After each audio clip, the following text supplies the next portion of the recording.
கர்த்தருக்கு ஸ்தோத்திரம். கர்த்தராகிய இயேசு கிறிஸ்துவின் இன்ப நாமத்தில் இனிய வாழ்த்துக்கள். இன்றைய தியானத்திற்காக ஜெபித்த பொழுது தேவன் தந்த வசனம் சங்கீதங்களின் புஸ்தகம் 34 சங்கீதம் 1 கர்த்தரை நான் எக்காலத்திலும் ஸ்தோத்திரிப்பேன், அவர் துதி எப்போதும் என் வாயில் இருக்கும். நம்முடைய கர்த்தராகிய இயேசு கிறிஸ்து துதிகளின் பாத்திரர். தேவனை துதிக்க வேண்டும் என்பதே தேவன் நம்மேல் வைத்திருக்கிற தலையாய கடமை. பரிசுத்த வேதாகமம் சொல்லுகிறது, இந்த ஜனத்தை எனக்கென்று ஏற்படுத்தினேன், இவர்கள் என் துதியை சொல்லி வருவார்கள் என்று. தேவன் உங்களையும் என்னையும் தம்முடைய பிள்ளைகளாக தெரிந்து கொண்டது அவரை துதிக்கிறதற்கு. அவ்வளவாக தேவன் நம்முடைய துதிகளை எதிர்பார்க்கிறார், அதற்காக ஏங்கி நிற்கிறார். மனித வாழ்விலை பார்க்கும் பொழுது, நாம் நன்மைகளை அனுபவிக்கும் பொழுது அல்லது சந்தோஷமாக இருக்கும் பொழுது நாம் தேவனை துதிப்பது லகுவான காரியம். ஆனால் கஷ்டங்களின் வழியாக நாம் கடந்து செல்லும் பொழுது கர்த்தரை துதிப்பது மிகவும் கடினமான ஒரு காரியம். ஆனால் தாவீது ராஜா சொல்லுகிறார், கர்த்தரை நான் எக்காலத்திலும் ஸ்தோத்தரிப்பேன்.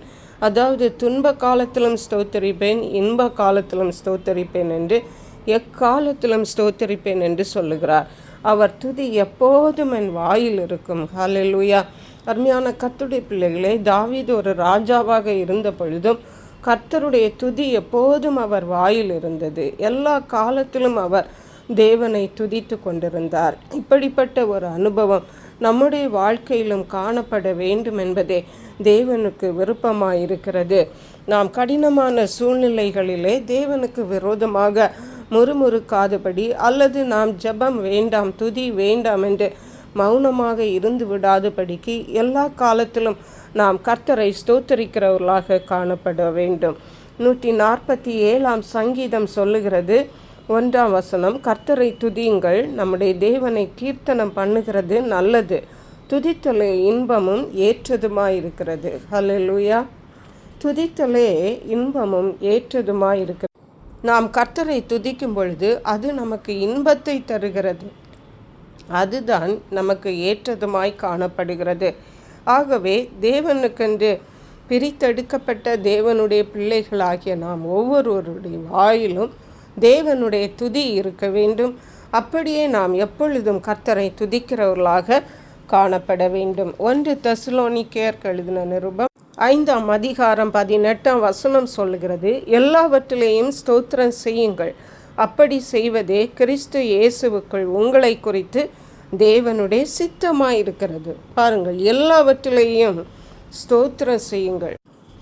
அதாவது 1-2 காரியங்களில் அல்ல, அல்லது நன்மைகளுக்கு மட்டுமல்ல, துன்பங்களை நாம் அனுபவிக்கும் பொழுதும் எல்லாவற்றிலும் நாம் கர்த்தரை ஸ்தோத்திரம் செய்கிறவர்களாய் காணப்பட வேண்டுமாம்.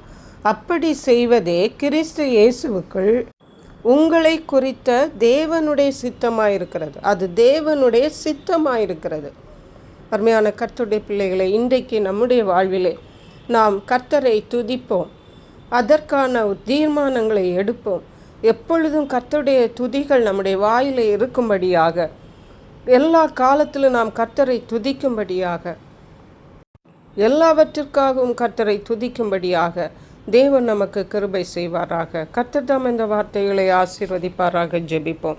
எங்களை கிருபையை நேசித்து பாதுகாத்து வழி நடத்துகிற எங்கள் அன்பின் தகப்பனே, ஆசீர்வதிக்கப்பட்ட இந்த நல்ல நாளுக்காக நன்றி. இந்த நாளிலும் கர்த்தரை நாங்கள் எல்லா காலத்திலும் ஸ்தோத்திரிக்க வேண்டும் என்றும், எப்போதும் கர்த்தரை ஸ்தோத்திரிக்க வேண்டும், எல்லாவற்றிற்காகவும் ஸ்தோத்திரிக்க வேண்டும் என்றும் எங்களோடு பேசியிருக்கீங்கப்பா. அப்படியே செய்யும்படியான கிருபைகளை தாருங்க.